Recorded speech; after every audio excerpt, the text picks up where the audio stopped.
अस्सलाम वालेकुम रहमतुल्लाहि व बरकातहू। आप लोग देख रहे हैं द न्यूज़ नो और मैं हूं आपका अपना मेजबान मुजम्मिल भट्ट। नाजरीन इकराम, मॉर्निंग अपडेट में आपका बहुत बहुत स्वागत है। और इस मॉर्निंग अपडेट के अंदर हम सियासी हलचल और जम्मू कश्मीर के अंदर जो गतिविधियां चल रही हैं उसके बारे में हम आपसे जो है वो बातचीत करते हैं, आपको रूबरू करवाते हैं। तो चलिए, आज की अखबार की पहली सुर्खी क्या है वो आपको बताते हैं, जिसमें एलजी मनोज सिन्हा जी के द्वारा जो है एक बड़ा बयान दिया गया है। और इस बड़े बयान के अंदर उन्होंने कहा है कि hope election Commission soon declares dates for J&K Assembly polls in line with supreme courts directions. यानी कि जम्मू कश्मीर के अंदर इलेक्शन कमीशन जो है वो जल्द चुनाव करवा सकता है, जिस तरह से सुप्रीम कोर्ट की गाइडलाइन है कि 30 सितंबर से पहले पहले जो है जम्मू कश्मीर के अंदर जो है वो असेंबली के जो चुनाव है वो कंप्लीट हो जाने चाहिए। और साथ ही साथ स्टेटहुड की बात भी किया। हालांकि खैर इसके ऊपर स्टेटहुड के ऊपर उन्होंने अभी तक कोई जो है वो स्टेटमेंट जारी नहीं की है, लेकिन साफ तौर के ऊपर उनका ये कहना है कि इलेक्शन कमीशन जो है वो जल्द जो असेंबली के चुनाव हैं वो डिक्लेयर कर सकता है। लेकिन इसके साथ साथ अगर आप कश्मीर की अगर राजनीति देखी जाए तो कश्मीर की राजनीति के अंदर जो है एक बड़ा टर्नआउट जो है वो देखने को मिला है, चाहे वो वोटर्स के हवाले से हो या फिर वोटर्स का रुझान किसी और साइड हो। बड़ा कुछ जो है इस बार कश्मीर के अंदर जो है वो देखने को मिला, बड़ी चीजें वहां पे बदली। जिसके अंदर आप देखेंगे इंजीनियर रशीद के जो पार्टी है वो इंजीनियर रशीद को जो है वो काफी ज्यादा प्यार मिला। और जिस तरह से उनके जो आगे साहिबजादे हैं, उन्होंने कहा कि हम इस बार जो है असेंबली में जो है वो अपने हर जगह से जो है वो कैंडिडेट खड़ा करेंगे। तो कहीं ना कहीं बाकी पार्टीज को जो है वो सेटबैक लग सकता है, क्योंकि लोगों के सेंटिमेंट्स जो है वो इंजीनियर रशीद के साथ जुड़े हुए हैं।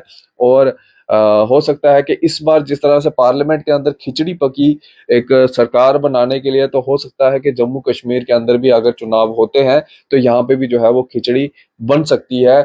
जम्मू के अंदर भी और कश्मीर के अंदर भी, दोनों जगहों पे जो है वो अलग से एक नई खिचड़ी बन के जो है वो तैयार हो सकती है। वो अब वक्त ही बताएगा कि लोग जो है वो किस साइड जो है वो अपना रुझान रखते हैं, किसको जो है वो अपना वोट जो है वो डालते हैं अगर चुनाव यहाँ पे होते हैं। इसके बाद अगर हम अगली खबर की बात करें तो जिस तरह से आतंकी हमले जो है वो रोजाना देखने को मिल रहे हैं, दोबारा से एक बार फिर जम्मू डिवीजन को जो है वो टारगेट किया गया है, जिसके अंदर कल भी जिला उधमपुर के बसंतगढ़ इलाके के अंदर जो है एक आतंकी हमला जो है वो देखने को मिलता है। एक्सचेंज ऑफ फायर जो है वहां पे देखने को मिलता है।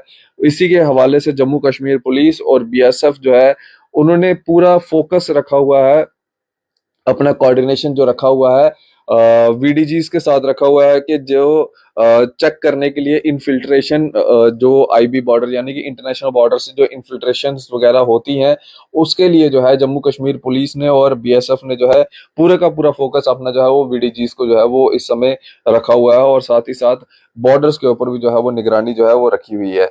इसके बाद अगली खबर की ओर अगर अगर हम रुख करें तो अगली खबर आपको बता दें कि एक किश्तवाड़ के अंदर जो है वो गन फाइट देखने को मिलती है और उसके बाद सर्च ऑपरेशन जो है वो जारी किया जाता है। मचेल यात्रा जो है इसमें कोई भी इफेक्ट जो है वो नहीं होती है, लेकिन आप जानते ही हैं कि जो एक आतंकी हमला जो कुकरनाग के एरिया के अंदर जो है वो देखने को मिला और उसके बाद वहां पे सर्च ऑपरेशन आज भी वहां पे जारी है। लेकिन उसके अंदर दो सिविलियंस जो है वो इंजर्ड हुए, जिसमें से एक की जो है वो जान चली गई और एक अभी भी जो है वो ज़ायरे इलाज है।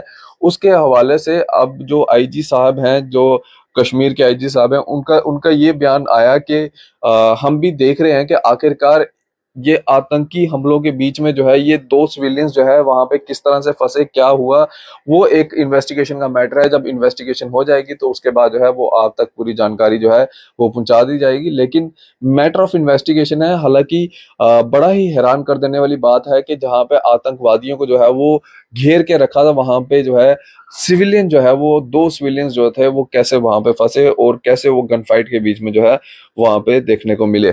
इसके बाद जिस तरह से बरसात का मौसम है और बरसात के मौसम के अंदर जो है लगातार इस समय पानी जो है वो उफान पे होता है, चाहे वो नदी नालों की बात करें, चाहे वो फिर डैम्स की बात करें, चाहे वो समुंदर की बात करें, हर जगह जो है वो पानी उफान पे होता है। और एडवाइजरीज जो है वो साफ तौर के ऊपर जारी की जाती हैं कि आपको नदी नालों के किनारे जो है वो नहीं जाना है। तो कल डिस्ट्रिक्ट पुंछ के अंदर जो है काफी तेज तरार बारिश जो है वो देखने को मिली, जिसके चलते एक पुल जो है वो पूरा का पूरा जो है वो बह गया और उसके बाद वहां पे जो है वो कनेक्टिविटी जो है वो बिल्कुल जो है वो टूट गई है।